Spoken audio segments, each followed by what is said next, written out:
Hi hello నమస్తే అండి. Welcome back to my channel Nayaki's kitchen. ఈరోజు ఒక ప్రత్యేకమైన వంటతో వచ్చేసానండి. మన ఆంధ్రులకి ఎంతో ఇష్టమైన చింతకాయ పచ్చడి. అది కారం కారంగా పుల్ల పుల్లగా చక్కగా వేడన్నంలో గానుగ నూనె వేసుకొని కొద్దిగా ఉల్లిపాయ వేసుకొని తింటే ఇంకా ఏ ఐటెం పనికిరాదండి. అంత బాగుంటుంది. చింతకాయ పచ్చడి అంటే ఇష్టం లేని వారు ఎవరు ఉంటారు చెప్పండి. అది ఇప్పుడు సీజన్ వస్తుంది మళ్ళీ.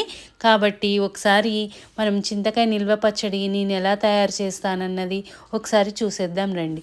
ముందుగా ఒక ప్యాన్ తీసుకొని చక్కగా ఒక 2-3 స్పూన్లు గానుగ నూనె వేసుకున్నాను.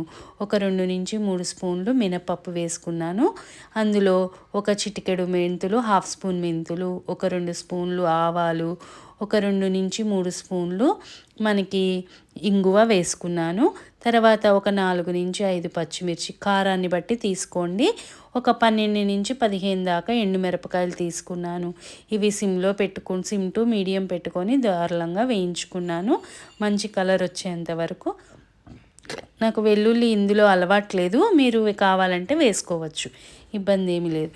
ఇప్పుడు మనం వేయించి పెట్టుకున్న పోపు దినుసుల్ని ఒక మిక్సీ జార్లో వేసేసుకొని చక్కగా నూరుకోవాలి. నాకు ఇప్పుడు కొద్దిగా రోట్లో నూరే టైం దొరకలేదు కాబట్టి మిక్సీలో వేస్తున్నాను. నెక్స్ట్ టైం రోట్లో కూడా నూరి చూపిస్తాను మీకు.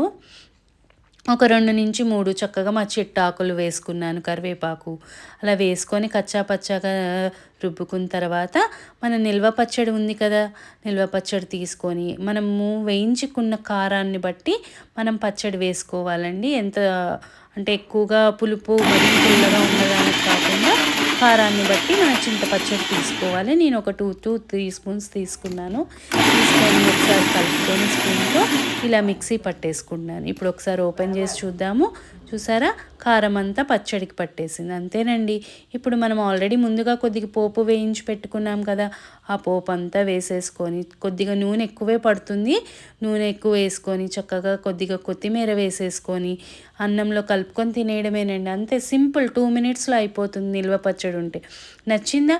అయితే లైక్, షేర్, కామెంట్ చేసేసి నా ఛానల్ సబ్స్క్రైబ్ చేసుకోండి.